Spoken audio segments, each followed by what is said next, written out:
Ja, Sakrament, diese Litzen. Ich sag's dir, Toni, ich wünschte, es wäre schon November. Oh ja, da wäre auch bald unser Festival. Ja, freilich. Haben wir jetzt schon Musik? Ja, ich weiß nicht, wer spielt denn da jetzt? Toni! Wurzel!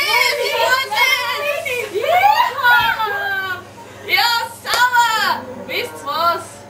Ich hab eine Idee. Wir fragen einfach unsere Freunde bei MySpace. Das ist super. Ja, klar! Wofür haben wir die denn? Ja, logisch! Wollt ihr nicht bei uns spielen? Mei, das wäre so schön.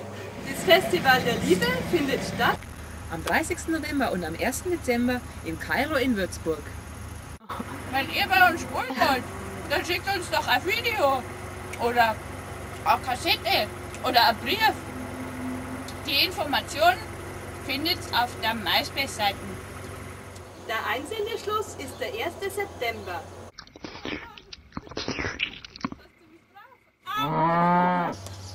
Wir würden uns sakrisch freuen, wenn ihr uns was schickt. Wir sehen uns in Würzburg. Servus! Für euch! Für euch.